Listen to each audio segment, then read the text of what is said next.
like at least 2-3 photos of you in your house wearing them. I'm not you wearing them like or with your them on your feet. Yeah. They may not be dead stock, but it'd be brand new in box level. Right. At least one photo. I haven't yet to see one photo least with one somebody out here and stuff besides I the guy. I haven't seen like a full person in it. You know how they do full person? You know how they do the leg down? So you know somebody's actually wearing them. You just don't know whose foot it belongs Melania. to. Melania. And if it's a tall, skinny leg and stuff, might be barren. That kid's tall now, though. He's tall. He's taller than Trump, isn't He's he? tall. Holy. He's tall. But you're right. I was expecting to see at least one like rapper in it by now. Kodak Black. I just stunting. Just Kodak Black. He partnered Kodak Black. He should have bought a shoe. The podcast, you can't win. Talking a good game, you can't win. Topics never lame, you can't win. Win. Watch your average Joseph. Marvelous. It's ridiculously funny, but funny. I am Marvelous. And I'm not your average Joseph. And we are the Podical Sons. So let's start the show. Like, comment, subscribe, all the above. All of that. At Podical Sons Podcast, all streaming platforms possible. PodicalSons.com. And YouTube. At Podical Sons Podcast. How are you today, sir? I'm here, man. For those who don't know, this podcast is on another level. It's everything deal. There's levels to this. There's levels to this. So apparently, there's turn up the level. Come up. Like, yo, I don't know what's going on. Nothing is equal. Nothing is equal. Nothing is no, equal. We don't believe in equality no more. No. My Martin Luther King shirt means nothing to you. Right. It's just for decoration. It's just for the fans. It's the adoring fans that we got. For the fans. It's for the adoring fans that we got. So, okay, let me ask you this. And this is one of my things I've learned for myself. That I don't want to have any hierarchies to my love. Right. I remember you saying that. Yeah. Right. Yeah. Right. So I look at it stuff like there ain't no levels and stuff to my love. And I try to make it like everybody that. Equal, everybody's equal. Well, I look at it as if I'm a ride or die for you. Right. I'm a ride or die for you. Right. Right. From like my mama to my son to you to like very good, not even friends, family. Yeah. You know what I'm saying? Yeah. Yes. There's without a doubt. But then that would be the level that if you reach that level, that family status level. No, it's 2 levels. Is it 2 levels though? I'm about to say it's because the level below that is the ones you're not riding for. There are other people I don't fuck with. Like, what is that? Like, I'm perplexed. There's 2 levels to Marv shit. Nah, either he riding for you or he not. Yeah, and that's it. That's it. And I guess if that's the levels, then I guess there's levels to this for real. Are there hierarchies to your love? Nah, not no more. One time there used to be. So you'd be like, I ride or die for you. I might catch a charge for you. I might lie for you. Like, you know. Depending on the week. Depending on how I feel that morning when I wake up. Yeah. Because I was looking like, when it comes to, I want to say hierarchies, right? Like, I think I always think about like, was it Maslow's hierarchy?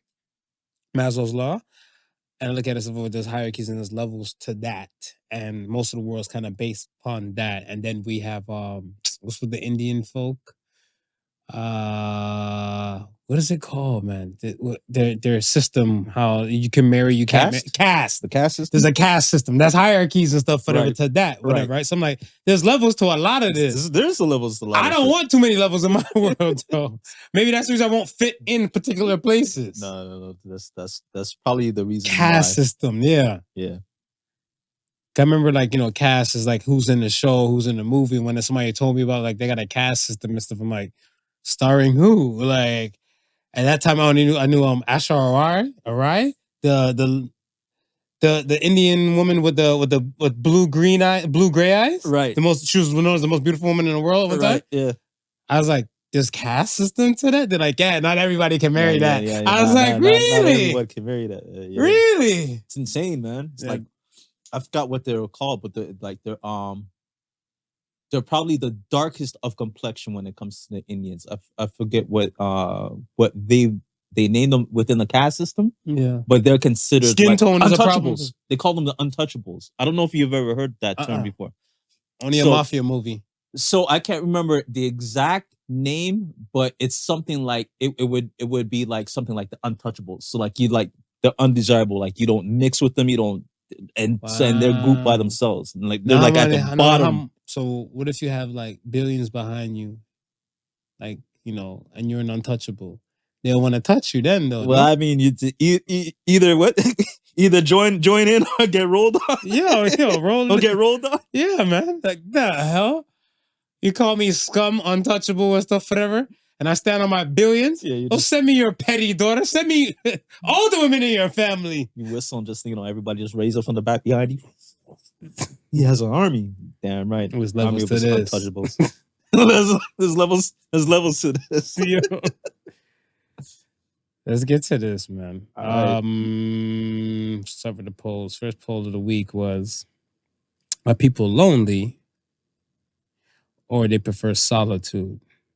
And 67% said solitude. How you feel about that? We're not. I originally said lonely, and then when we were talking about it just the other day, and you broke down like prior to it, and you broke down like how you seen solitude working its way, and I was like, you know what? I think there are a lot of people who just don't want to fuck with anybody. And just want to keep to themselves, and they're okay with it. I think that was the deciding factor, whether you're okay with being alone or you're lonely, right? I feel like a lot of people are lonely. You feel like a lot of people are lonely? And I would choose on the lonely side, because the reason being and stuff is that I know people personally, and I don't know people personally, but let's say the people I know personally, they do things just to interact with other people. Right. Right? And I remember I had this conversation with somebody years ago, before the pandemic. Can't remember who, but they were telling me and stuff. They're like, a person's lonely when they go to work on their birthday. Because good indication. Well, because so I looked at them and stuff, and I was like, give me your reasoning behind this, right? And they're like, think about how many people that would probably chase you down and be like, what are you doing? Or even like a best friend or your woman, when they're like, yo, I'm going to make breakfast for you in bed or something like that, or I'm going to get you catered to, right, and all the above. You shouldn't be working. Like, they would want at least to absorb some of your time, to let you know that they love you, right, and you're loved, on your date of birth, right? Now, if you have nobody to do that now, at least some kind of acknowledgement will come by and stuff. For like, say you bump into somebody, like, shit, you know what? I almost forgot today's my birthday. No, the motherfucker woke up like, no one's gonna tell me happy birthday. But it's just the interaction and stuff with people. Because if they took the day off and nobody called them, no one spoke to them, no one acknowledged them, I don't think that's solitude. I feel like a lot of people want to be seen. And I think that if they're seen, a lot of people like to be seen.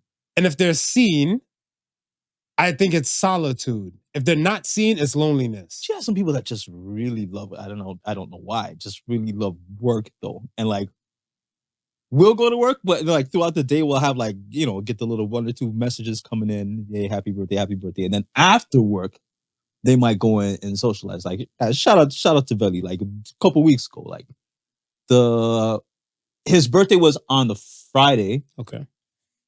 And we'll usually hang out at the bar after, the working and stuff like that. Maybe have 1 or 2 drinks, but he didn't have that on his exact birthday. So he went to work on the Friday, and instead of going to the bar that evening, he said, no, he'll just leave it to Saturday when he knows everybody else is kind of off and free from work, and then kind of join in then. So I guess there's sometimes where you have some people like will just kind of like do that work thing, even though they're not necessarily lonely.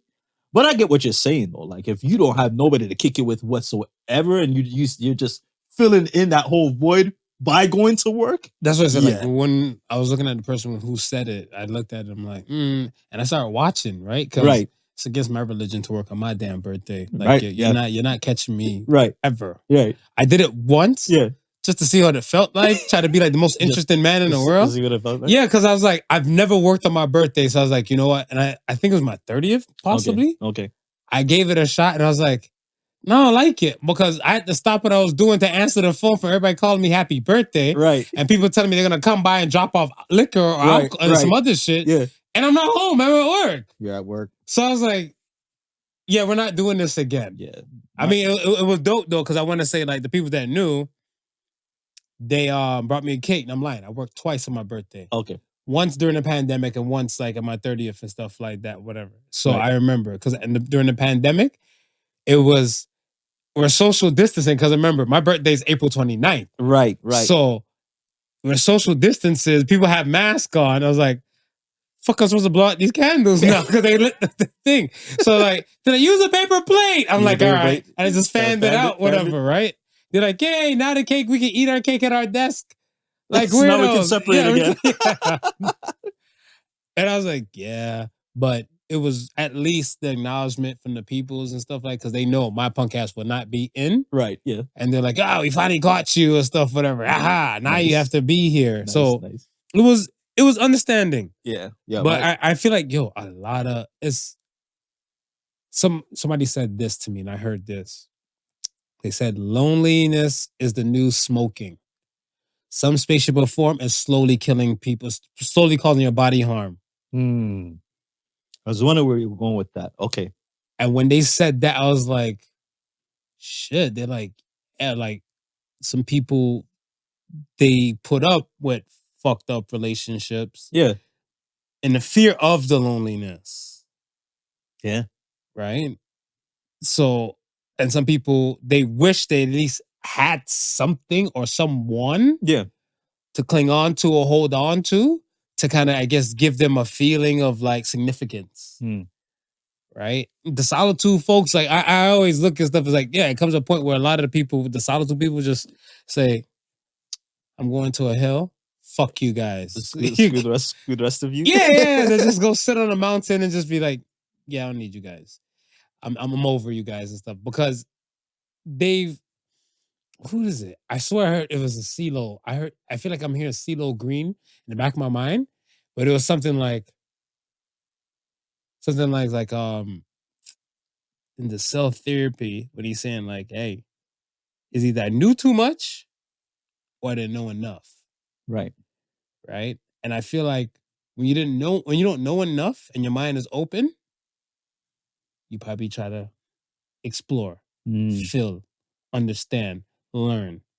When you know a lot, you're like, I'm over here. I was about to ask you, okay, with this whole loneliness thing, right? Do you think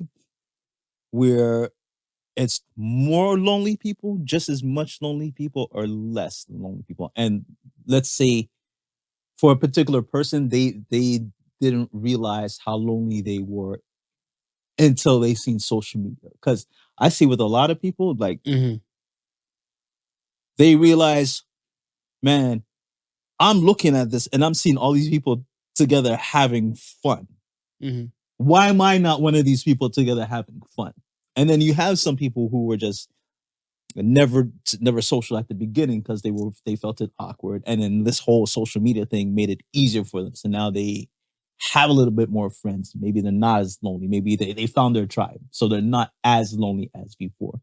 Do you think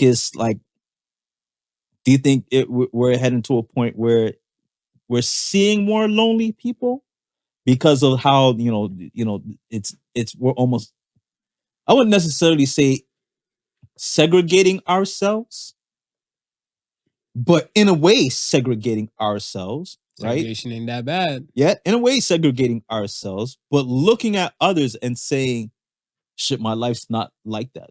I mean, look how much people are surrounding that person and adoring that person. Shit, I don't have no friends like that or nobody adoring me like that. Right. You just answered it. I don't have anybody like that to call on like that. Right.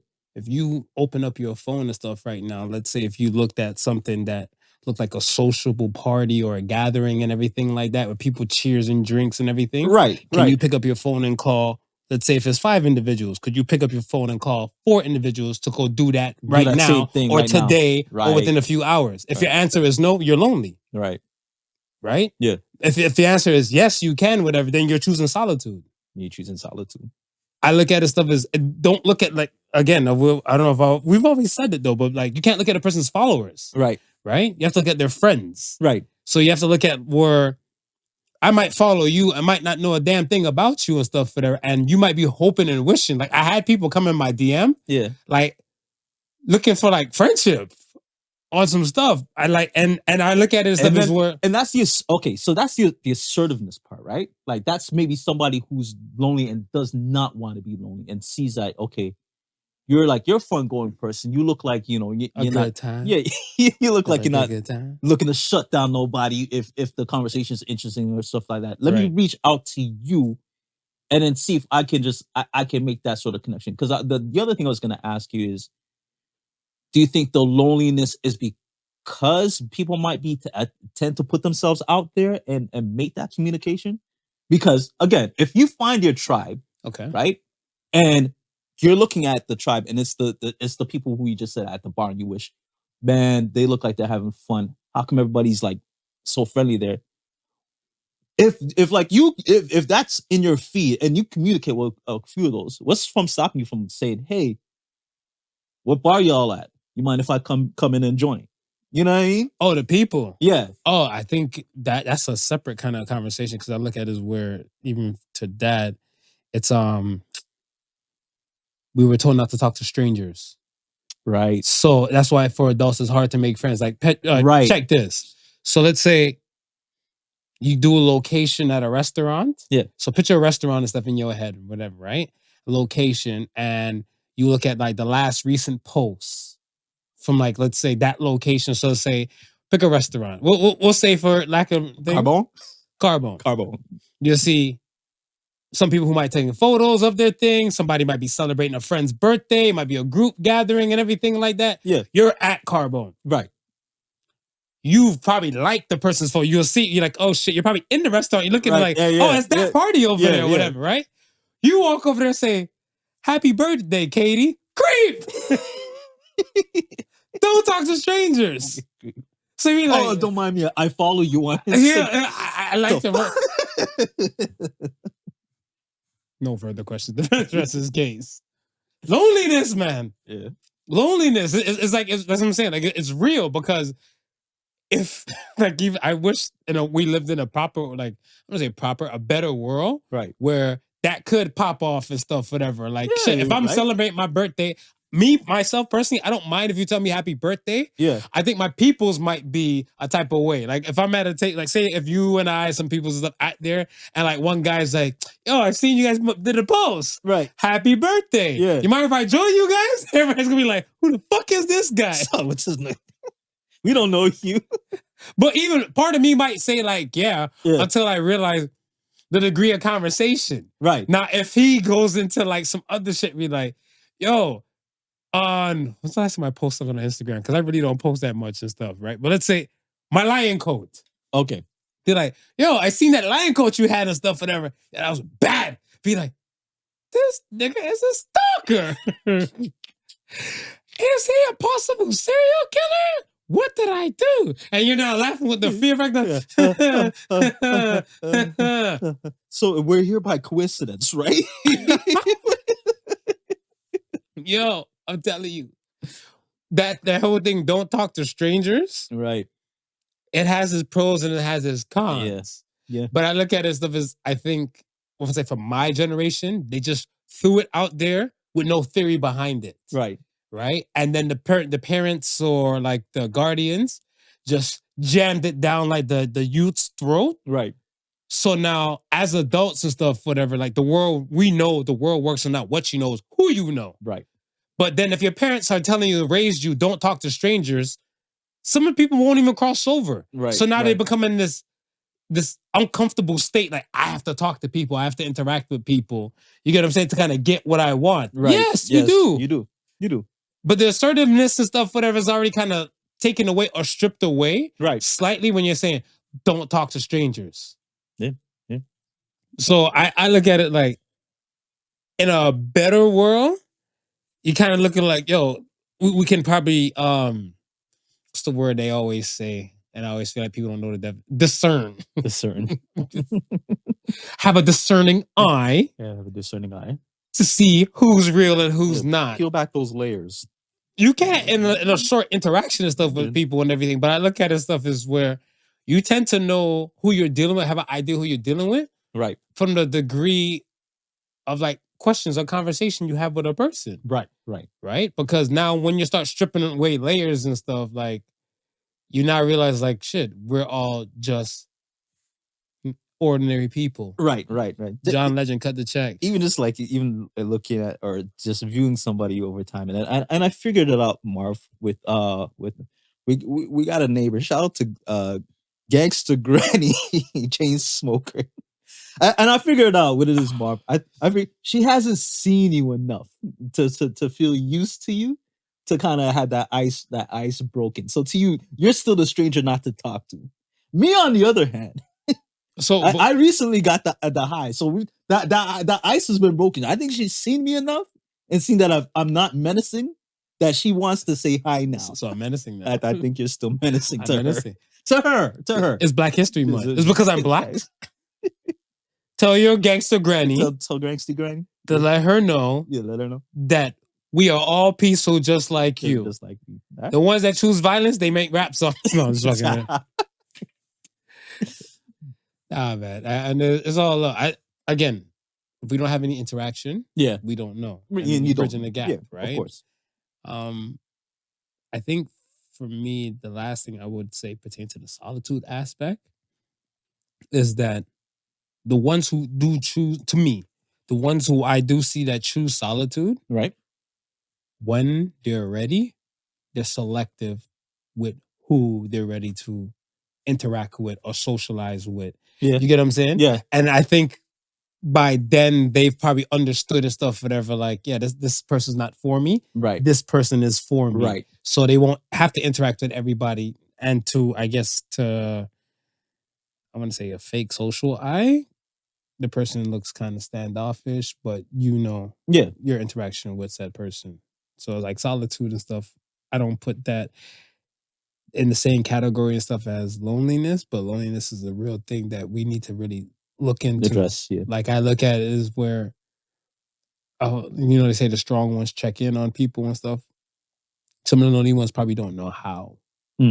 And because they haven't been practicing, it's awkward. Right. So it doesn't look graceful. Like right. I guess to a person like myself where, I have the gift of the gab, it would seem so smooth. They're like, oh, Marv can do that. Marv can talk to random strangers and everything. No, it takes practice. Yeah. And I've been doing it so long that I've gotten here.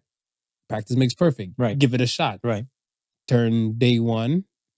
Turn one day into day one. Into day one. So that. On to the next.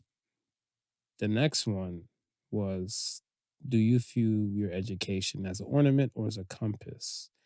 And 86% said a compass. 86% is a compass. We spoke about that. But and the funny thing is that I looked at is where this is my opinion. Right. I've seen a few individuals who answered the question, whatever time I did look at it. And these people are in a well-off, respected career. Okay. Based upon their schooling. Based from what I know about them. Okay. And to know for a fact that, like, yeah, their education and stuff was a compass. Kind of, they're in their world, they're in their realm, in their landscape and stuff. When you and I spoke about the last episode about it. Right. I feel like the ones that I seen that saw it. Right. And what I know of them. Right. Were there. And don't take this the wrong way if you feel like this is towards you, whatever, where you feel like you've wasted education or your education didn't put you in a place where you needed to be. Right. So they just viewed it and left it. Right. And I looked at it stuff as where I feel like there's more people that know that their education is more of an ornament than is a compass. Right?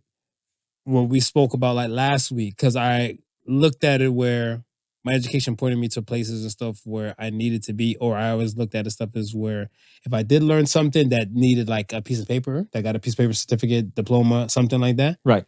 it helped me point to a direction. Right. So it was always a compass and stuff for me. Right.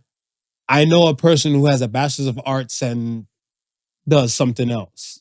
Yeah. like a telemarketing job. Right.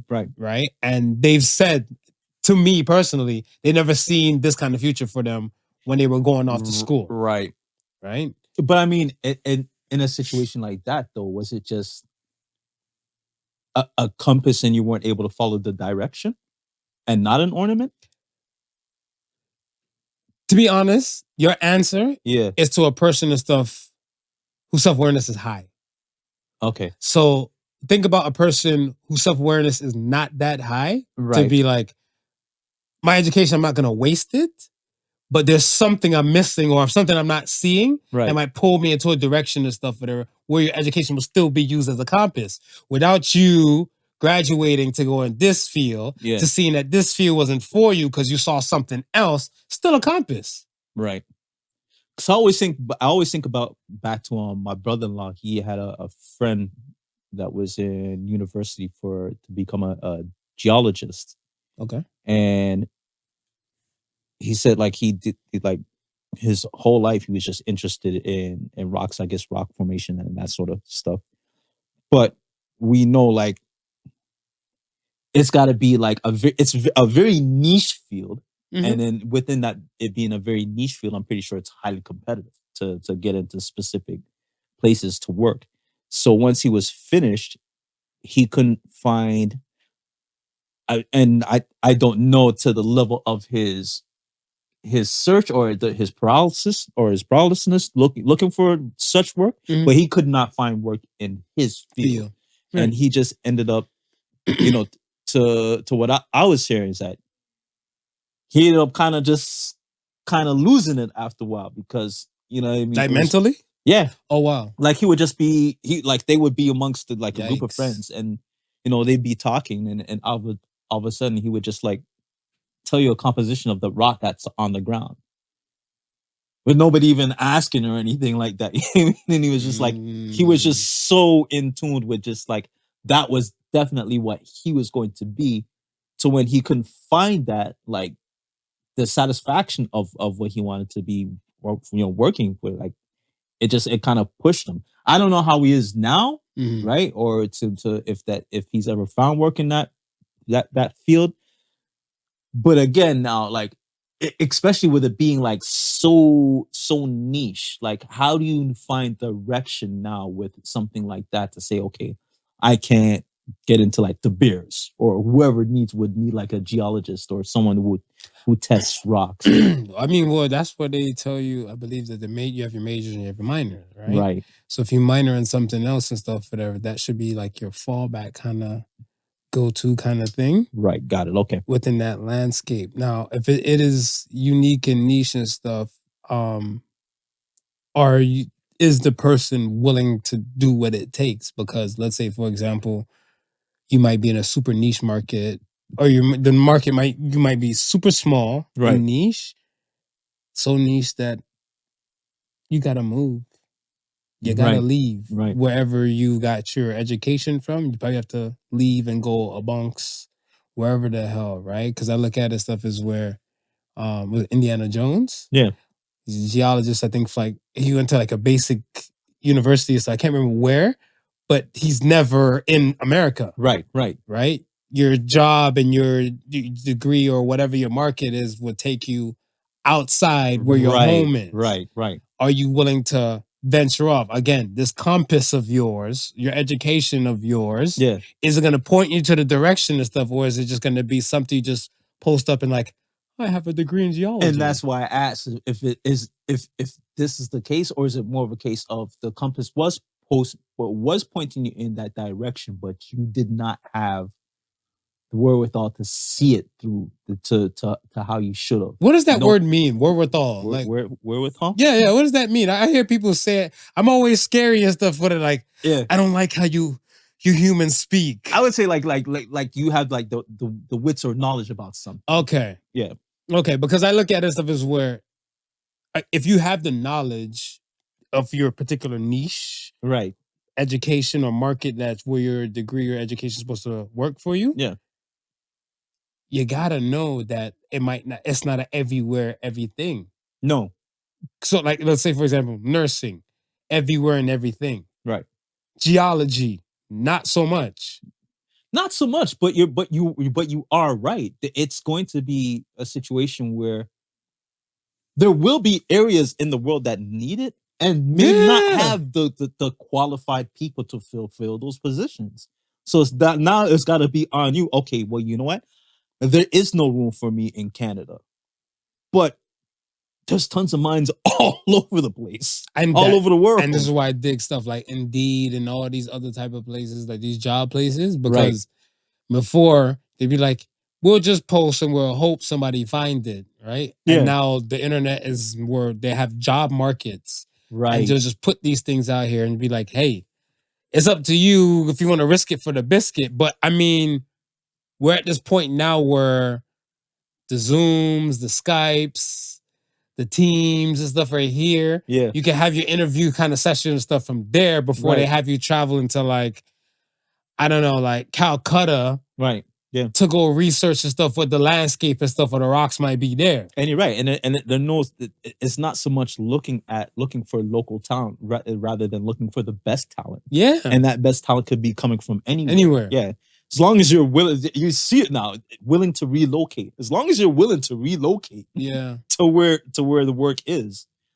Yeah, I think the opportunity is much more there. And you know, I think it's much easier to make that compass, follow that compass direction. Yeah. I mean, if it take you like beyond your mark, I look at it as where in order to be old, you got to be new sometime. Right.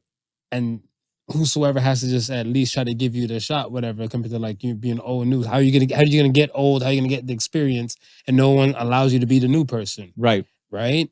But I look at it stuff as where some doors that they closed in your world, maybe that you can use, let's say, to the person, right? Or to the geologist. Okay, I can't leave Canada for specific reasons. Right. But I've interacted with such and such person and everything. And they was like, maybe if I add this in, I could just probably be a professor and teach other like-minded people about similar type of things because my minor is in something else. So I don't know, major in geology, minor in philosophy. And, you know, you'd be like, the Greeks and their stone structure, the limestone, whatever, you know? What was the stone man thinking? Yeah. You know what I'm saying? So you can tie in, and that could be like, you know, in my heart of hearts, it was geologist, but then I realized I prefer to touch minds and inspire minds to be greater than myself. Right. Compass. But if you ain't doing shit with it, and you're in something completely different, ornament. All right. Let's get to the weekly scheduled program. Yo, do you still care about the NBA All-Star Weekend? That's the first thing I want to ask you. Not really. I thought so. No, not really. Everybody's losing their thunder from the NBA All-Star Weekend. Why don't you tell me? Okay, what would you want to change? If I was Adam Silver? What would you tell me to do that can I keep you to watch the NBA All-Star Weekend and keep you glued to TVs? You know, I wouldn't mind if they did like a mini tournament style. What's mini tournament now? Like as opposed to like you have the All-Stars. Okay. Right? But like let's say you have like maybe second and third and fourth team. And then now all of these people, it's like that weekend is just a tournament. And the All-Stars have to actually win their games to get into that final game. So you could have like a Cinderella team of like maybe just second all team. Okay. And they win like a trophy that the All-Star trophy that weekend, as opposed to the All-Stars. Like something different as opposed to just stars on each side. Mhm. Then it's no longer a competition. It's just like it's a matter of show. And I think that's what, for me, there's no competitive in it. Oh, so you think the competitive edge and stuff is just gone? Yeah. Like for the game, the main game, or the main game. everything? The main game, and I would say everything. Okay. It's like nobody really wants to compete like in like the dunk contest, like compete. You have like just the people who are just. You heard about Stephen A. what he said about LeBron? I heard something similar, but I don't. Maybe they don't know what he said. So maybe he just basically said that LeBron ruined the dunk offs and stuff, whatever, for everybody. Now no All-Star wants to participate in the dunk offs. And at one point it was Jordan and Dominique. You had heavy hitters. Yo, Kobe, you were happy to bring home that dunk. You had All-Stars dunk off. Yeah. You were happy to have that dunk off trophy. Now you have the G League champ, Matt McClung. The Great White Hope. The Great White Hope since Larry Bird doing it and during Black History Month. Black History. Dunking on you Negroes. Talking about white men can't jump. Have you seen that? No, I look at it as stuff as where I hear what Stephen A. is talking about. Yeah. To put it all on LeBron, I feel like I put that more to the league. I feel like the league can dictate a lot of things. Right. Right? And let's say, for example, if the league said, hey, we want you to be in a dunk off, what are they going to say? Yeah. They're not going to do it? Yeah. And then the league's like, okay, well, we've asked All-Stars to participate in the dunk. It's the league. Who's bigger than the league? Yeah. Right? So I look at it as like, the league ain't pushing it and stuff, whatever. If you really want the All-Stars to kind of participate and partake, I feel like yeah, but I think the league is not pushing it. I mean, because simply we're going back then, like it was a competitive thing back then. So people wanted to bring home that slam dunk trophy. You know what I mean? Right. Where it's not as like nobody has that competitive nature. So the league now has to say, okay, now we need you superstars to go into the slam dunk contest, as opposed to them just willingly want to do it on their own. And I think maybe that's where Steven Smith was coming from. Yeah, but he was blaming it on. But I can't blame. No. I'm saying you can't blame it on any one star, because he's not just the one star. Yeah, there's so many other superstars. If you look at an All-Star game, star. Giannis is not doing it. No one else is doing it. Whatever. Jaylen Brown shocked me.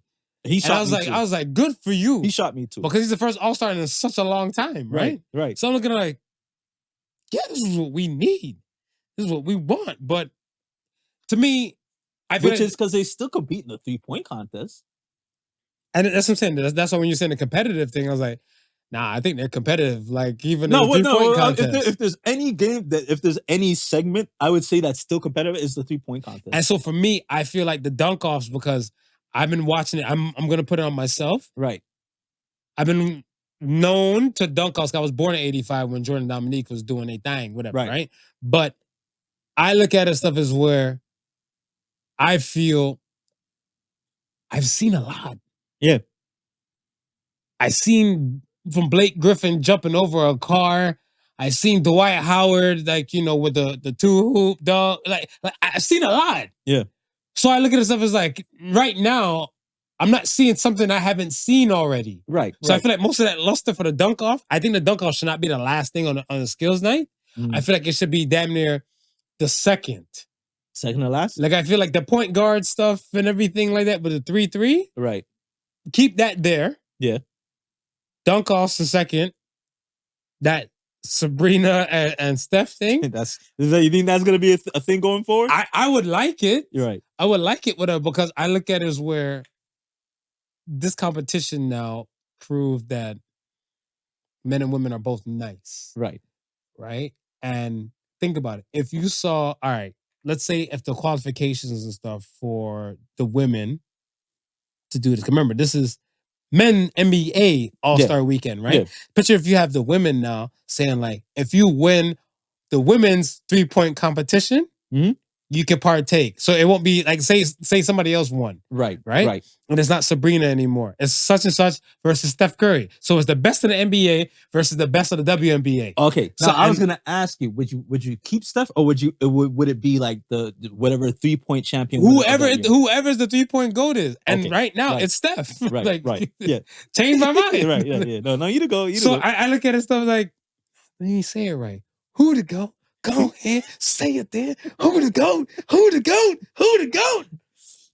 But I look at this up as where Steph is the greatest or the best on this side, right? On the men's side, and Sabrina is the best on the women's side. Let them compete before the main 3-point competition. Smooth. Yeah, I feel like the All-Star game itself.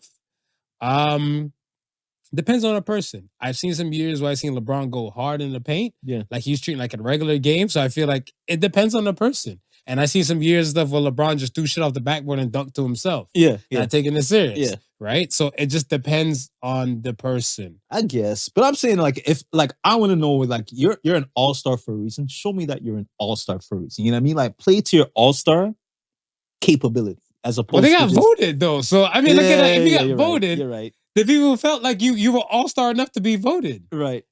So that's what I look at it as. And that's why I like the whole fan concept of the NBA and their thing, because it's kind of like, no, the people who are watching be like, I can say, yeah, Smooth is the greatest person that was playing, but Smooth riding the bench for like every now and then, compared to like, I see somebody bust their ass every night, diving and sliding and stuff. I'm sorry. Yeah. You show me your worth. Yeah. And then I'll vote for you. Right. It's like a People's Choice Award. Yeah. Well. Larry Bird is still the GOAT. Is Larry Bird the white GOAT? I was like, I think he's still the GOAT. Name a Caucasian better than Larry Bird. And so before I even go there, the brunch that they do every year, the All-Star brunch with the veterans. Mm. One of the ABA League veterans, when they were on the panels, he was even suggesting that they should have a veterans 3-point contest. A veterans? Yeah, let the veterans come out and shoot. Like the retired vote? Yeah, like the Larry Birds, like the shoot where? Should a part of All-Star Weekend just have like a veterans 3-point contest. I don't know. Some of them, sports is kind of behind them. They're just Sports like in their glory day. Like I look at this stuff as where I think Jordan has a camp, right? Possibly. So I think if Jordan has a camp, I think that's probably the reason why Jordan is probably still limber and agile. Right. Like, yeah, because Bird came up and he said, I ain't shot a shot in 15 years. Okay. And they're like, get Larry in it. Larry came up and said, I ain't shot a shot in 15 years. I don't know what y'all talking about. No further question, defense versus his case. That's what I'm like, nah, that's not happening. No. That's not happening. They're like, yeah, pay my dues. My body done tore up and everything. Possibly, I don't even want to hope to say it, but some doctors probably be like, you can't never shoot another jump shot again. Right. Like, this will fuck up your backhand, your arms and stuff in one go. And like, I'm doing it for a brunch? Fuck out of here. Yo, if it's culture over politics, right, is the game, mm-hmm. Do you think Trump won black voters over with these sneakers? Because I thought about it, because All-Star Weekend, right? Right. The sneakerheads would know, but I look at it as an All-Star Weekend. A lot of people, a lot of players have an All-Star edition or a colorway. Like around this time, because you have Black History Month. Right. You have Lunar New Year. Right. And then you have All-Star. Yeah. Right? So it's a lot of transition and stuff that time. Right. Especially just for like NBA and sneakers and stuff like that, right? I thought about pertaining to Trump because there was a headline, or not even a headline. I saw it myself on I'm forgetting. I think Fox, I know what you're talking about. On Fox News? Yeah. He's like, black people buy sneakers, so the black vote to be up. Right, yeah. Yeah. I mean, do you agree with that? If you didn't vote Democrat, you weren't black. Remember that statement? Oh, yeah. And then Jordan. Republicans buy sneakers too, right? Right. So I look at it stuff as where I don't know, where do you for me, I don't think this would increase his vote. I think everything else that's going on has already increased Trump's vote. Right. Yeah. I don't think this was the catalyst to make black people say, "Oh, I'm gonna vote for Trump." No, not saying that the overall catalyst, but I'm saying like to even sway even the younger culture. Because the thing about the younger culture and stuff, the problem is the younger folks do not vote. Do not vote. Yeah. Now you're looking at stuff where presidential candidates be like, they're making some shoes. Oh, and there's hype beast type of level. Listen, I can see them going out and buying the shoe, but still not voting. Yeah. That's so I don't think it would sway like black voters anyway in regards to when he had the shoe. I think it was just really good marketing and a really good advertisement move to just have that sneaker drop during the All-Star weekend, during the sneaker con. I mean, what more as a sneaker and a basketball fan, what more could you ask for? Right? It's one of these things. It's not ingrained in that whole ethos of the weekend, right? Like you're not gonna speak about this Super Bowl. You're not gonna speak about this All-Star weekend and not remember the Trump shoes. Well, they didn't come out the same weekend though. No. I'm saying you're not gonna remember it and not remember the shoes, because even though it didn't come out the same weekend, a lot of conversation was happening around the same time, right? So I haven't seen nobody rocking this. I haven't seen, and I was the because first thing I said was like, who's going to be the first one? Well, because they said it sold out, right? And the one dude there at the sneaker con bought that autographed pair, right? But the other ones and stuff, I was like, you haven't seen that a person rock them things like the Astro Boy boots and stuff, like how fast they were quick to rock those. Yeah, I haven't seen it yet. I'm thinking right now somebody's negotiating a price. Fake news. Because whoever bought those first, how much ever they released, the majority of those are resale right now. Boss, okay. Even if you're gonna resell them, right? You wouldn't stun on the gram and stuff, whatever, with like at least 2-3 photos of you in your house wearing them. I'm not you wearing them like, or with your them on your feet. Yeah. They may not be dead stock, but it'd be brand new in box level. Right. At least one photo. I haven't yet to see one photo with somebody out here and stuff. Besides the guy, I haven't seen like a full person in it. You know how they do full person. You know how they do the leg down. So you know somebody's actually wearing them. You just don't know whose foot it belongs. Melania. Melania. And if it's a tall, skinny leg and stuff, might be Barron. That kid's tall now, though. He's tall. He's taller than Trump, isn't He's tall.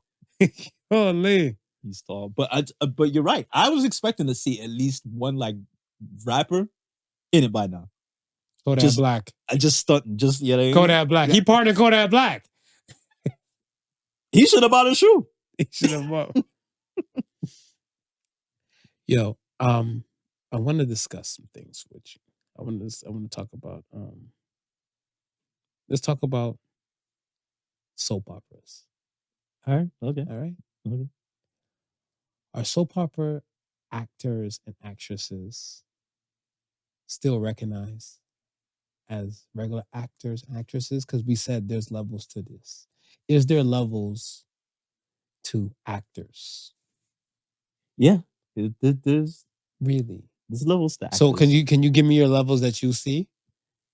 Well, okay, I mean, because I see, to me, if I'm going to give it a level, Broadway, right? Camera. Okay, I can see that. I'll do Broadway, right? Okay. And then I'll do vaudeville, which is like maybe vaudeville, which is maybe like a step below Broadway.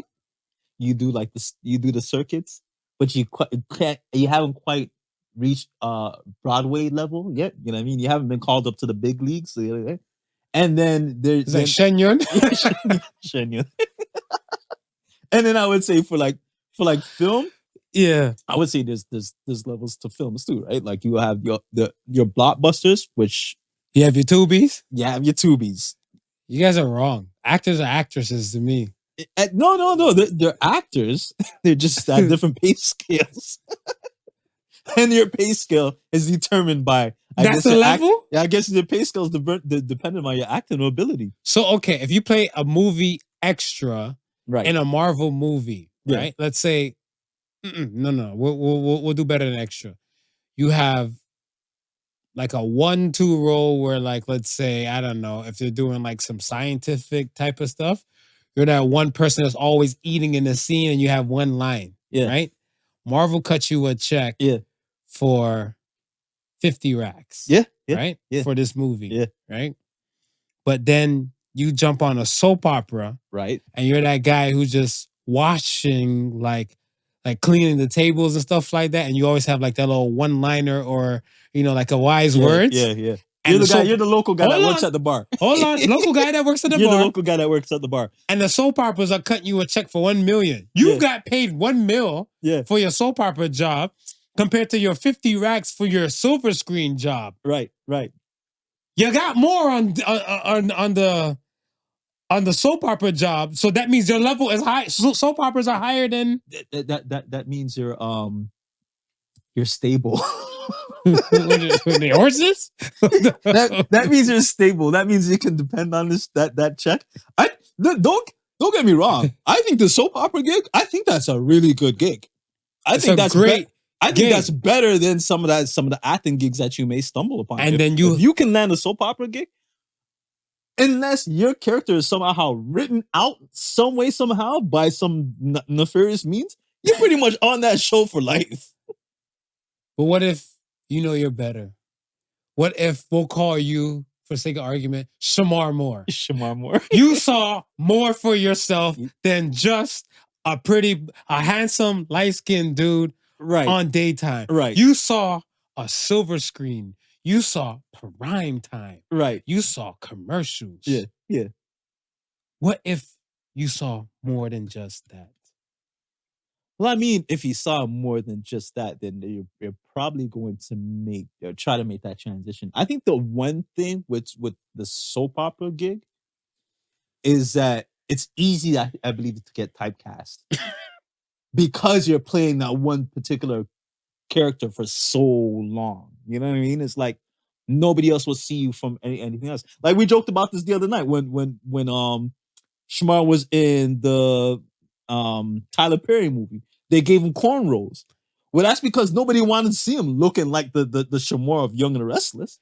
First of all, that was a pioneer of the man units. They didn't perfect it. But the heart was there. It was kind of bulgy. The heart was there. The braids were kind of bulgy. But we got a Shemar Moore that was a hard worker. You got the hard worker Shemar Moore. We didn't get no Criminal Minds dealing and everything. Like we got a hard worker. Like I just want a good woman to be good too. Yeah. And that's fine. I mean, that's fine. And it's fine. It's still, why you say it like it's that? Still within the soap, I don't like how you said within the soap opera lane. It's still within the It's still within the soap opera lane. It's not okay, hard. so what about Criminal Minds? Criminal Minds? See, how much action do they give him in Criminal Minds? They let him bust a gun. They let him bust a gun? And they let him do some high-speed chases, and they let him run after a few people. Okay, so that's a little bit, that's a departure from just the regular soap opera. Exactly! That's a departure from the regular soap opera. Shemar Moore's the GOAT! Go ahead, say it then. Who the GOAT? Who the GOAT? Yo, why you, let him be great. Shemar Moore did silver screen, did prime time. You know what? I think what we never mentioned is the ability to work with A-listers. Because I think a lot of times they may not be the A-lister in the movie. Yeah. Right? But they may be working in a movie that has an A-lister. Like, how many movies can we say Shemar has been in one of those? First of all, you're going to get the GOAT's name right. It's Shemar. Okay? Shamu? That's you just had to call him, man? I'm sorry, dude. I just the Young and the Restless days is when I stopped. Shemar Moore is an A-list actor, is he not? He's not an A-list actor. Oh my gosh. He's not an A-list actor. Will Smith is an A-list actor. Fair. Will Smith is a GOAT too. Those shoes are not the same. I'm sorry, Shemar. The truth hurts. Hey, I'm not hating on your acting skills, bro. Like I said, give me soap opera anytime, bro. Shemar, I'll be the sweetheart of the world. Shemar, on this half of the Podical Sons, I do like to apologize. Which camera? I would like to apologize for that asshole statement, okay? I'll head and say it. You the GOAT, you the GOAT, you the GOAT, okay? Forget what they telling you. You be great. Name one Shemar A-list movie. Tyler Perry, man, as a Diary of a Tired Black Woman. It brought the black people to the movies. So wait, how do you consider a movie an A-list movie? I think I think it's determined by the budget. By the budget? Yeah, I think so. Blair Witch Project was like a cheap thing, but they made multi-millions. That's not an A-list movie. There was no A-list actors in Blair. There wasn't even no B-list actors in Blair Witch. See, it was far. I don't even think they reached the level of C, Marv. Let's be real. Blair Witch Project was a bunch of D students who said, "Let me just take my camera and run out in this field and film some shit," and they got lucky. Hey, listen, look, you hit that luck streak. It's good. It's good to you. There's still time for Shemar. Plenty of time. Plenty of time. Would they cast him? So, okay, what if Shemar did a game show and showed you a different side of stuff that you wanted to see? If he did a game show? Like, what if he hosted a game show? What if Shemar decided he wanted to host, like, you know? I mean, like we say, there's levels to this. He skipped some levels if he hosted a game show. I don't think you just get a game show right off the bat. Drew Carey never did a movie. Who that? Drew Carey. But his Price is Right. Yeah, but Drew Carey, he almost reached A-lister status with his comedy and shit like that within his TV show. I think he was almost there. Because at one point his name was mentioned. Marv. So Drew Carey is Drew Carey, right? Shemar Moore. Who's a better actor? I would say Shemar Moore. I'm about to say, don't disrespect. I would say Shemar Moore is a better actor. Don't disrespect them. Go like that. I'm not gonna say Shemar's of the work. So who's a better actor now? Shemar Moore, right? Malik Yoba. I'm still gonna go with Shemar. All right, I'm still gonna go with Shemar. Thank you, Malik. Dark skin brothers. I'm here, but I'm gonna get to the light skin dude. Okay. Yeah, so you support Malik all the way. He's including the I Like Trans Women campaign. No, he on that on his own. As a dark skinned brother, I'm here with you. But the light skinned dude had it over on you on this one. Team light skin. Yo, okay. Was Lil Wayne right about you heard what he said and stuff? Why Drake gets so much hate about him being a light skinned brother? Are we hating on Shemar Moore? Are you guys hating on Shemar because he's light skinned? I mean, they do get a lot of jabs because at one point, light skin was like definitely in, and the dark skin brothers wasn't getting no love. So now when was that late 80s? I want to say like late 80s, early 90s in between. Who's the cause of that? The Barge? The Barge family? I think the Barge had a bit to do with it. But they're part Latino, aren't they? LL Cool J had a part to do with it. Him too. NCIS. Look at him. Silver screen, rapping. Yeah, no. He's prime time. He's at least a B. He sometimes he gets bumped up to an A. Like I'd say sometimes he gets bumped up to an A. What is this? Sometime bumped up when A. He does the big flicks, man. When he does it with what was the Deep Blue Sea? Deep Blue Sea, yeah. That's a big budget movie, man. They probably pay top dollar to put LL on that. To put the animated sharks and the machine sharks. Okay, all right, fair. So LL or Shemar Moore. I'm gonna give it to L. I'm gonna give it to L. Yeah, I'm gonna give L. It's just two. Shemar, I can always spot a hater when I see one. I'm not gonna point no elbows though. We'll leave it like that, big homie. Shemar, you are the soap opera goat. You just told the man he wasn't an A-list actor. You're the soap opera goat. You're the soap opera goat. Yeah, the soap opera goat. Victor Newman is the soap opera goat. Victor Newman, A-lister in the soap opera world. No, he's not an A-list actor? No. Wow. He's a B-list actor. So you guys really do shit on soap opera people. He's a B-list actor. Why is he a B-list actor? If you say Victor Newman, that's not even the man's name. That's the man's character. That's his character. Right. That means he's that GOAT. that he's the soap opera goat. Oh my gosh, this guy! I'm done with him. I'm done. Yo. If you would have thought to kids or adults who've never ever have been exposed to soap operas, Victor Newman would make no sense to them. I don't think soap operas is their time. Right. And we've been saying that. Right. I feel like soap operas and stuff in itself is antiquated. Yeah. We're gonna, like, in those dystopian futures, like it's really gonna be like we're just gonna be watching, or they're gonna be watching their live streamers and stuff. Look at Kai Cenat. Right. He made it to the dunk off. Right? To an older demographic, they might not even know who the hell he might be. And he's one of the YouTube's most popular live streamers, right? YouTube streamer too, right? So I look at it stuff as where this generation or the younger generation, soap operas is like definitely a thing and stuff for them in the past. I look at it stuff as even my generation to be binge watching shows or like ongoing series. Yeah.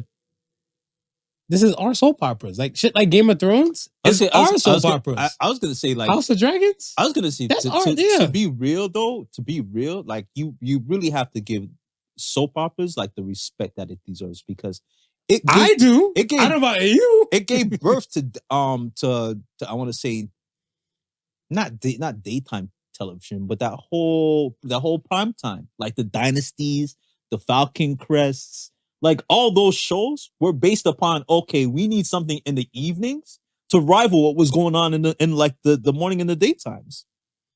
Mm-hmm.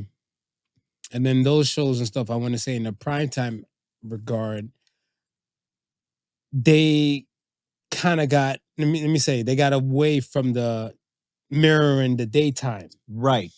Now, I want to say with the primetime shows and everything, they're not multi-layer stories, like how soap operas are. Right. Because soap operas, like one soap opera might have like 10 stories to just that one show. Right. Where I feel like with the primetime thing, they might just maybe 2 max. Yeah. But they want a whole cohesive theme going on for the whole thing. So, and with the prime times too, it was usually an episode a week. Whereas soap operas, they're giving you that story every day, right? Every day, because the parts is chopped up in it. Right. Soap opera goat. You're the soap opera goat, man. So who's the bigger soap opera goat, Victor Newman or Shamar Moore? Then Victor Newman. Come on, man. Yo, Victor. Shamar. Victor all the way, brother. Yo. What is Victor's real name? I knew it at one point, but it's just so easy to just remember Victor.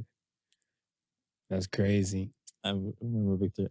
I don't know. Did I tell you that I seen him one time when I was coming back from my niece's son had a birthday party at some park, and we were driving along Lakeshore, and we were stopped at a stop sign. And he was walking across the street with this other person. And I was looking out the window. I was like, I'll go to my wife. Hey, that's Victor. I'm still not calling him by his real name. You ready for this? That's Victor, yeah. Eric Braden. And he's German. Eric Braden. Scheiße. 82. He's still married. Yo, I'm not mad at this. I'm not mad at him, man. He's still married to the same woman since 1966. Since 1966. And 82, that was his first appearance? Was that his first appearance on The Young and Restless? Oh, on the show? What was his first appearance? Hold on. I can probably pull up the info and stuff for there. But no, he's 82 years old. Oh, he's 82. He's 82? He's 82, man. And they said he refuses to retire. They will bury him on that show. Yo, he had no for fun slowing him. down after once he found he was cancer free. He's like, ain't no stopping me now. Him, man. Good for him, man. The GOAT. Shout out to Eric, man. Good for Shamar, him. I can understand whatever. You're second in my world now. No. Just by the length of time put in by we got that Eric got to be number 1 right now. Man said he refuses to retire. Refuses to retire. I'm not mad at that. He's a soap opera goat. He's a soap opera goat. He's a soap opera goat. Oh, well. Yo, real quick, before we get cracking and stuff to some, the question of the week, What's going on in black comedy, though? Black comedy's like there's beefs everywhere. Like, I don't know. I've been listening to white comedy lately. oh yeah, Been trying to free my mind of all this tension that's happening dude, it's black within the black community. Yo, what's the black people like beef over peace? Because in your white comedy world you're watching, who's beefing over there? There ain't nobody beefing over Ain't there. nobody beefing Ain't nobody over beefing there. over there, man. It's like let's be free. Be free. They got vegan comics over We there. got vegan comics. Yo, I look at it where. Do you see the thing with Corey Holcomb and Donnell Rollins? No. So both of them was at I think the Laugh Factory. Okay. And they're in the Laugh Factory and stuff. It's all on TMZ and other places and stuff. And Donnell went on first, and he realized that Corey was there, so he stayed for Corey's set, right, to hear what Corey was gonna say, because Corey made a statement and stuff and said that if you're a comedian and you've been in 3 movies, right, you suck some dick to get there. Corey be on some. Donnell Rollins has been in 4 movies. Corey be on some cat shit. Yeah, right. And then that's what I'm saying. Cat, Kevin Hart, right. You know what I'm saying? Corey Holcomb and stuff. He was saying like, Chappelle, he's out here bombing for his shows and everything like that. I look at it as Big Show, no, but I think I understand where Corey is coming from. Right. Because it didn't come off to me like as like a full hater move when he said it. Because he's like, yo, Chappelle is still the GOAT to him in like movies and certain type of things. Yeah. And conversationalist stuff. Like, yeah, what is it? Is it Midnight Marauders? Right. The podcast? Yeah. He's like, yeah, those aspects Chappelle is great. But he's like, when it comes to stand-up comedy, right, he's like, nah. He's like, yo, he's like, a lot of people are like, oh shit, he's gonna go bomb. But I'm like, where do you practice your material on if you're Chappelle? Right. Right. Because if everybody around you is gonna tell you like you're funny, and you're like, yo, I got some new material I want to try out on you and stuff like that, they're yes men. They're gonna probably just kiss ass. Right. Right. Now, if you go to the trenches, they'll tell you like you're goated or you ain't shit. Like I look at it stuff as where I always wanted that for some of the rappers and stuff, right? Like when Meek Mill was talking about he was gonna go battle Murder Mook and everything, I was like, oh shit. Yeah. Let me know if you're real. Yeah, because some of them need the humbling experience. And I think when Chappelle gets booed at these other lower shows, they're humbling things for him to refine and retune his jokes. Therefore, when it comes to the specials, they're minted. Right. So he kind of clapped at him. Obviously, we know Rollins is his boy. Right. Then they start clapping on Corey Holcomb's set. Donnell and stuff is saying his piece and stuff, whatever, like yelling at him from he's the heckler. From the audience. Yeah, from the audience. Right. Yelling at him and stuff, whatever, talking about like, you've been in some movies too. That mean you suck dick too? I was like, why does that part of the statement bother you that much? Unless. But I was looking at something like, I thought let's just all get this bread, get these jokes off, and just do these things, right? Yeah, because it's not like there's an outpour of white comedians who have like, if they want to say there's gatekeepers, it's not like there's an outpour of white comedians who've gotten past or through the gatekeepers. Like even within the white, we create these gatekeepers. I feel like a good portion of the time. Yeah. Explain to me like the check-in thing. Like I'm black celebrity. Right. I come to your town. Yeah. Explain why I have to check in. When if I'm white celebrity, I'm coming to your town, I don't have to check in. Well, you as a black comedian or a black person now or a black whatever, you shouldn't have to check in. You shouldn't have to check in. But then you still have to check in. They still be checking in. Yeah.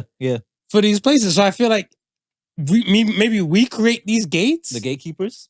No, I feel like the black people might create these gates and stuff, or make these fictional gatekeepers and stuff. Because if you're looking at stuff like, yeah, you can't do nothing in this town without me. This is my town. You got to come see me and everything. I look at this stuff as where I've heard, what is it, restaurants and stuff like that being on the take, or they kind of like on the take, but like the mafia kind of like strong arms, like, yo, you want to keep your restaurant here? I don't know if it's necessarily being gate kept or having gatekeepers opposed to being a part of an elite club. Talk about it. What do you mean? Like Sammy Davis Jr. Okay. He ran with the Rat Pack, right? So I can assume running with the Rat Pack afforded him certain opportunities within show business that he probably wouldn't have gotten without running with the Rat Pack. Correct. You understand what I'm saying? Correct. So I'm saying it's not you not being able to get in. It's maybe you're not friends with those who are already in. But I feel like this because I know for a fact there's a difference between white famous and black famous. Right. Yeah. Like if we look at like we're working from like let's say top of the new year and stuff, whatever. Cat Williams, black famous. Right. Kevin Hart, white famous. Right. Right. Like I look at it stuff as where now the division has been. There was always a division, but now it's looking like where you thought most of the black famous people kind of stood together. Yeah. You're now pointing out saying like they're not standing with everybody, right? Like, okay, you put Oprah and Tyler Perry as white famous, I'm assuming. Yeah. Right? So if you put them in and stuff, then you got people clapping at them. Right. Right. From the black famous side. And then on the black famous side, there's more like squabble and whatever going on. See, like white famous might be the side you might want to be on. You get this bread and you just stay out the gut. Let's hope you didn't suck a nut. Over there. It was a bad bar? Was it a bad bar? That's wrong. Okay. I'm sorry. If you want to suck a nut, suck a nut. You're insinuating to be white famous. There's nut sucking involved. No. There's nut sucking involved. Is that what sucking. Is that what's happening? Is this what you're telling me? No, but there's a reason why some people succeed than others. There's a reason why some succeed than others. So that's it. All right. But even like, okay, go ahead. Besides the Seinfeld, the Raymonds, who's the America's Funniest Home Videos, the Bob Saget's. Those three, right? Definitely, we know a comedy has brought them to a stage where their TV show, their TV shows have become bigger than just the regular run-of-the-mill thing on TV, right? What do you mean? So like there's like Seinfeld's a big show, everybody loves Correct. Raymond's a big show. Big and syndicated. Big and syndicated, right? Right. How many of like of white comedians like can we say have reached that plateau to where we can say, you know, there's others sitting on the outside looking at them and saying, man, fuck them guys. I get what you're saying. To the white comedians and stuff, I want to say there's always been rises of where they've tried them in different shows, right, and different revenues. I feel like the Larry the Cable Guy. Okay, like you have to find your own lane because he's original like stand up, right? Right, and like because Jeff Foxworthy, right, Jeff Foxworthy. He's original stand up. Yes, they gave him a show. The show didn't kind of make the cut. So let's say he never transcended like how Bob Saget did when it came to Full House or America's Funniest Home Videos. Right. But I look at or like the Seinfeld level and stuff, but you still know of them to do their thing. It's just that like their lane wasn't, but I don't know, like again, in that culture so much, but I feel like their lane has always been supportive. Okay. Where like on our side, we were on division and stuff like, do we support a Monique?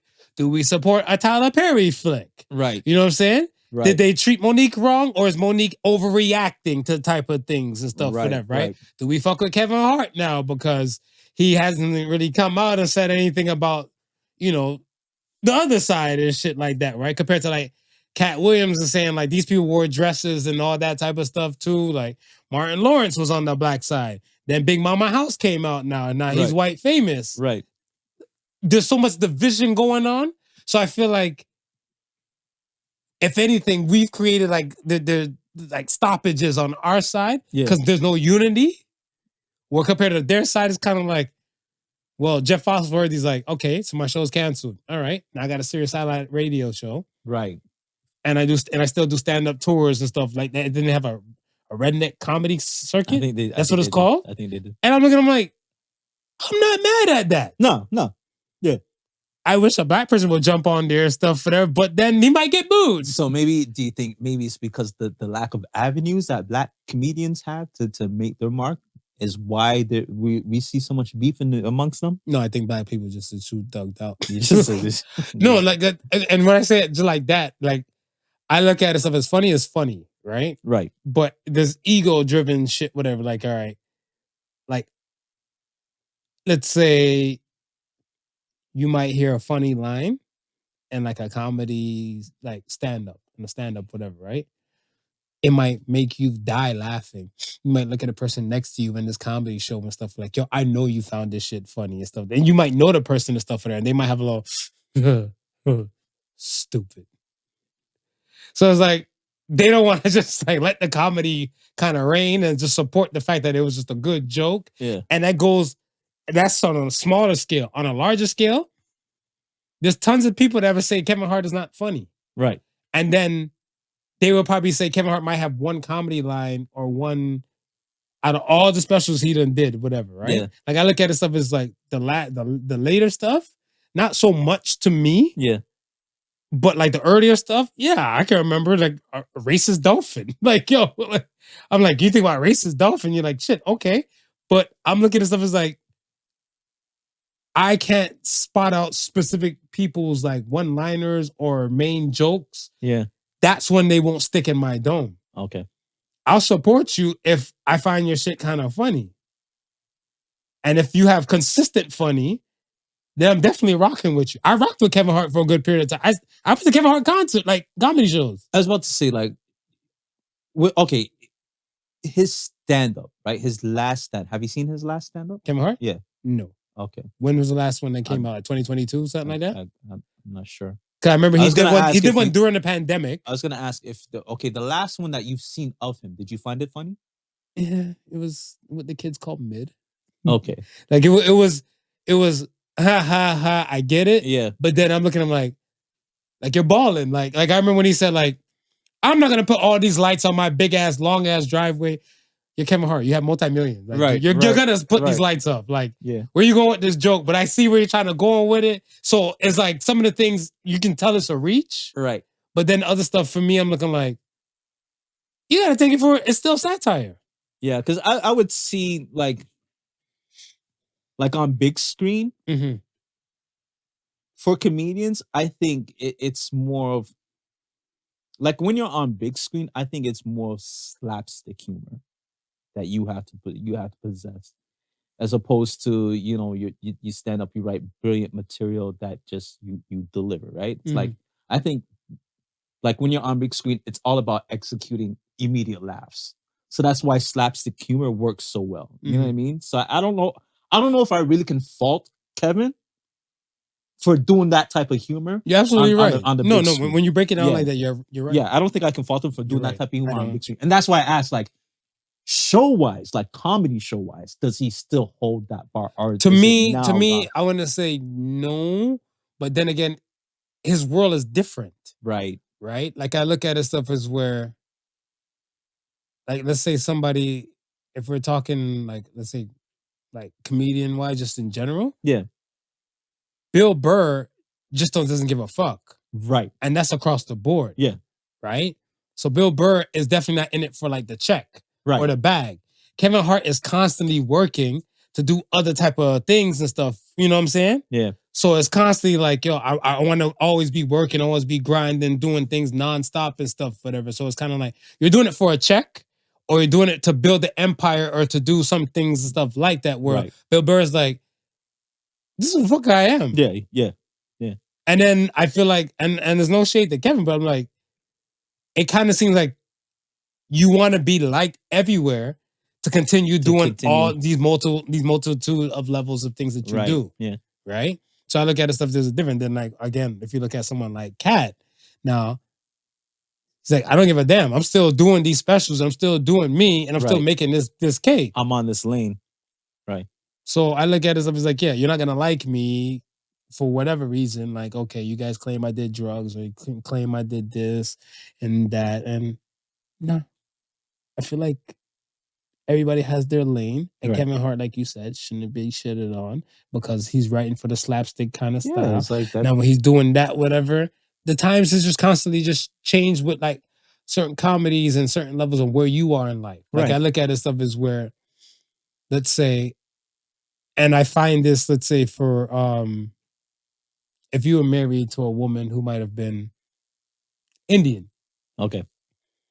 you take it to an Aziz Ansari comedy show where they talking about like how Indian women might be, or the Indian women demographic might be like and stuff like that. And you're like, as a black man who has an Indian wife, you can relate to some of this, Yeah. whatever, right? But then again, you as a black man trying to relate to like possibly like ball and shot calling type of lifestyles and stuff, whatever, with Kevin Hart stuff, you might not be able to relate. Right. The earlier stuff you might be able to because it's like more family orientated compared to like, yo, what do you say? I was gonna say Malik Yoba because he came up in my head. Mekhi Phife, when he's telling the joke about like how Mekhi Phife shut down Disneyland for his daughter's birthday. Right. I'm like, that's some baller shit. I probably might not understand. I might understand, but wouldn't want to do it. Yeah. Yeah. Right? And then when he's like, well, we did a blow up castle when SpongeBob and the SpongeBob was thugged out, you'd be like, yeah, you can That's see more that. my speed. Yeah. So that. Let's get to the question of the week and get ready to slide, man. All right. First, the question of the week says, what's the thing you most want to achieve before you die?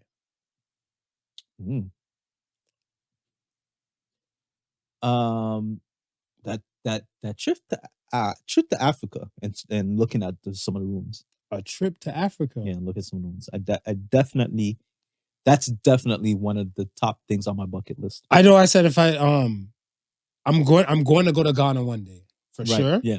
All my Ghanaian peoples and stuff, whatever I told them and stuff, I'm just gonna jump on with one of them one of these times. So I have a translator. My tree is not the best. Right. I just know basic shit. Yeah. But I need to get better if I'm gonna be on that flight, going. Yeah. But I said when I do go to Ghana, I would touch those the dock, the port before the slave ship. Yeah. You know, where the slave ships leave and stuff, whatever. I definitely want my hands to touch that wall, whatever, before I die. But I said like it's gonna last something. I can't remember the name. Yeah, I can't remember the name too. It's like the last point or something like that. Something similar to that. Yeah, because like there's a door of no return or something like that, whatever Yeah. there. And then once you go through the door and it takes you to the ship wise, to the boat, it's a wrap. What I want to achieve before I die. That kind of derailed me for a little bit, but I like that. I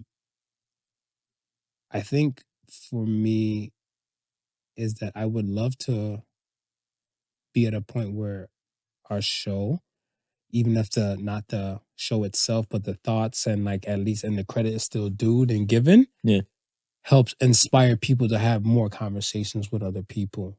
Right. Like the things that we talk about and stuff are everyday human stuff. Right. I feel like where you and I are still at a level where we still identify as human. Yeah. I think when you're blue check verified, you're in a different kind of landscape. Right. Because we can still get DMs from randos telling us that they love the show, they like this, that, and the third, or they want to have conversations. Yeah. And I think when you become blue check verified and stuff, those DMs get falled off and stuff. Yeah. So now there's now a pit between, you know, the blue checks and the non-checks, Right. whatever, right? So I would hope conversations and everything that we talk about still at least spin out there, because I remember when it's the hot dog a sandwich thing. Yeah. I was tight about it way back when. Yeah. And yeah, I'm not in my feelings and stuff no more. Yeah. I'm not in my bag and stuff. What I look at and stuff is where the content is still coming out there. But again, when the credit's due, right, it may come back. So I know for a fact that like even when I hear other places, people still chime back at me. Yeah.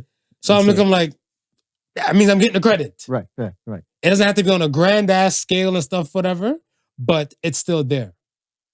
And it's funny when you say that, because I was even thinking when he said that, how dope it would be to like get like a video message or some separate message from a fan where they say, you know, they tell us about maybe a topic or a question that we posted and how they brought it back to their community or their friends and so forth like that. And like, this is how the conversation went. I love that. This, you know what I mean? Like, just to I hear, love that. just hear how you took that thought and it was a thought worthy enough for you to say, hey, let me try that out in my circle and see what type of friends I have within my circle. Yeah? Yeah. I love that. Let's get to that Ask Sons. Let's go away, baby. First Ask the Sons come from Misty_R.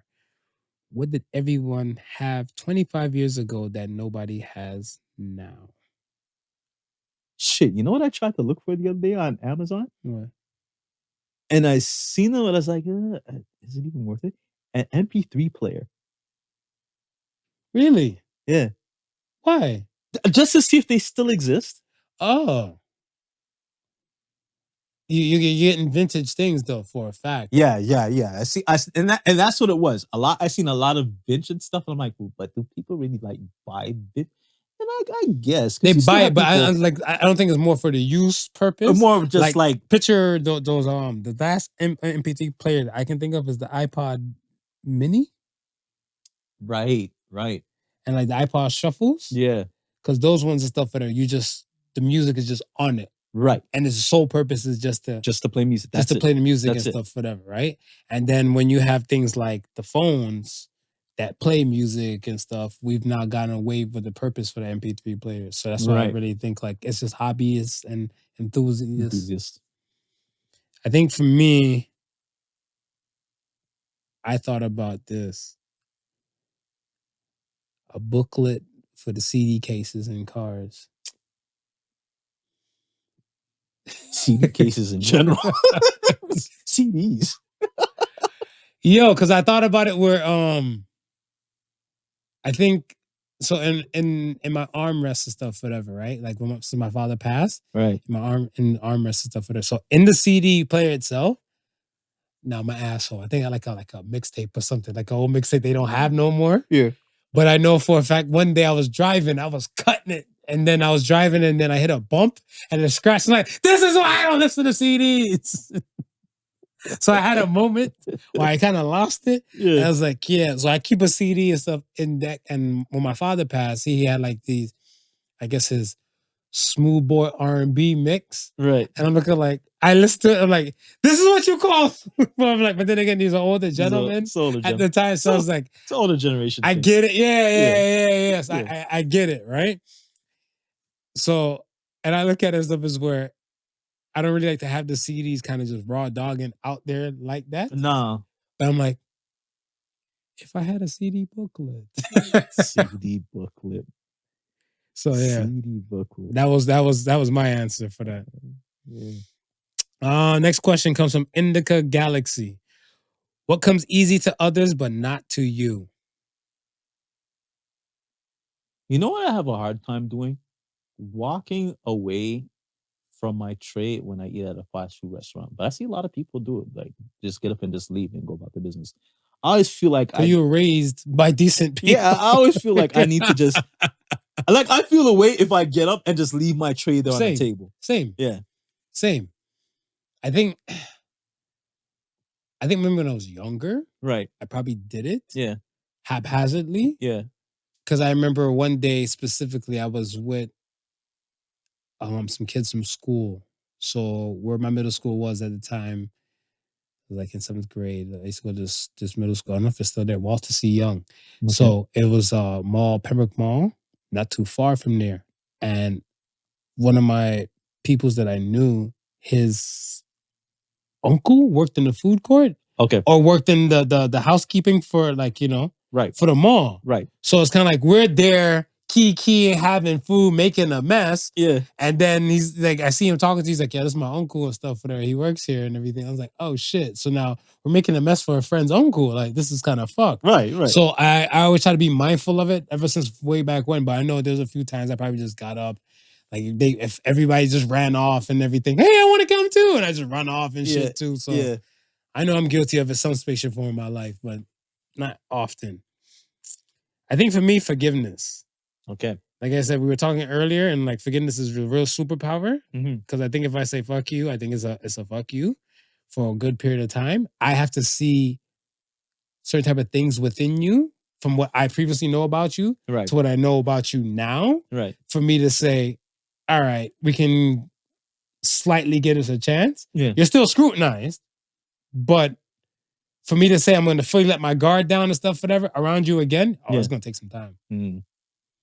Because I find it hard to kind of forgive. I don't forget. Right. I have a memory of the elephant. We're flying through these. Last one comes from Express-Bridgett. What is something you're certain you witnessed, but lack the evidence to support it? Yo, the other day, I saw this. I feel like it was a shady drug deal. And the reason I say this was like a shady drug deal, because I'm not gonna say where I was, because I probably get bodied for this. If it is what it is. But basically, if they see this face, let me put my hat down a little lower. Yo, but it was a white guy and a black guy. Okay. And duffel bags were exchanged. And then they looked at each other.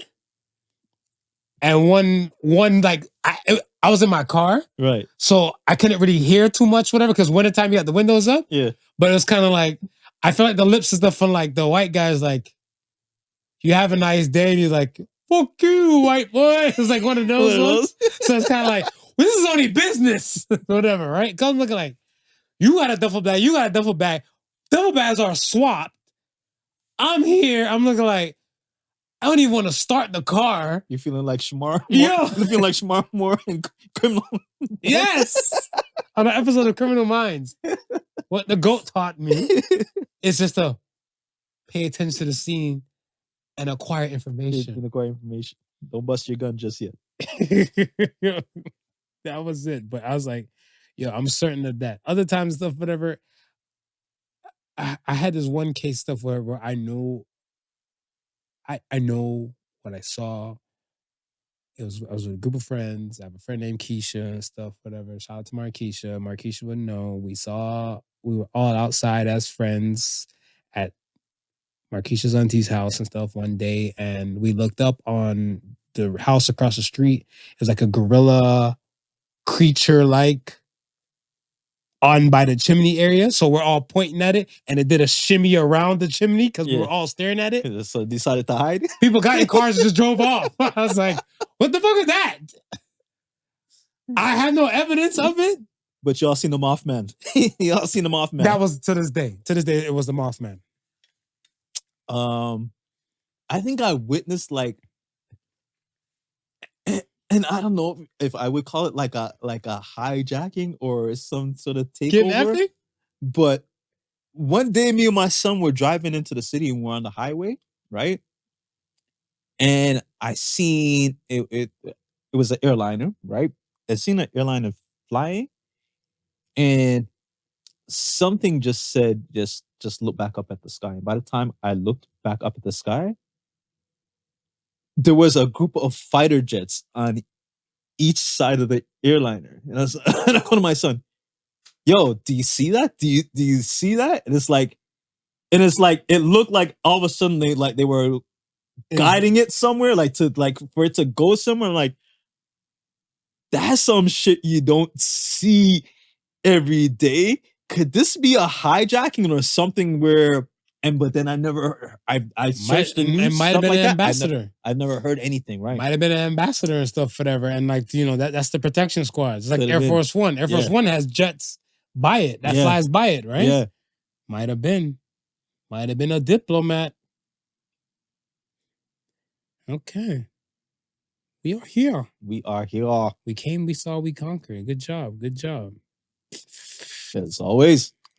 Get to So Say the Sons this week. So Say the Sons this week is a little blunt, but bear with me. So Say the Sons this week says, some people murdered their monsters while others marry theirs. You decide. So Says the Sons. I look at it stuff as, you should be able to, at one point in your life, to be able to put the monsters and stuff preferably to bed, but it'd be to take him out the game or just put him to bed in general. Right. And then some other people and stuff, they make peace with it so much that they would marry their monsters. Like I know there's people out here where they looking like their home is not even a place where they can get peace because they have to go home to a monster. Right. Right. And you could be a key component to your victory by putting that monster, so proverbially, not figuratively speaking, not literally speaking, but figuratively speaking, to bed by, local, letting the authorities know, putting them on their asses and stuff to do better, to be better people. Yeah. Whatever the case, it's still a choice you have to make. Right. So say the So sons. says the sons. Yes. Look at us. Look at us. Look at us.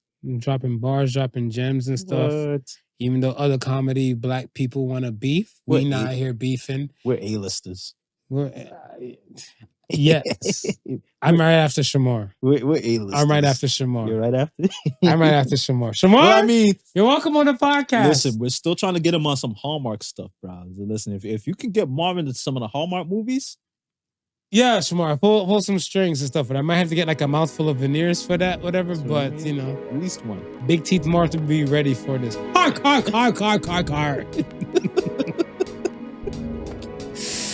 And that's it, man. That's it. Once again, thank you for listening to the Podical Sons, man. Do subscribe on all platforms possible. Enjoy it. We are here. We're here to give you the real. And once again, thank you for listening to the Podical Sons. Remember, the difference between genius and stupidity is that genius has its limits. Peace and love. Peace and love. Arrivederci. The Podical Sons with Not Your Average Joseph and Sofa King Marvelous.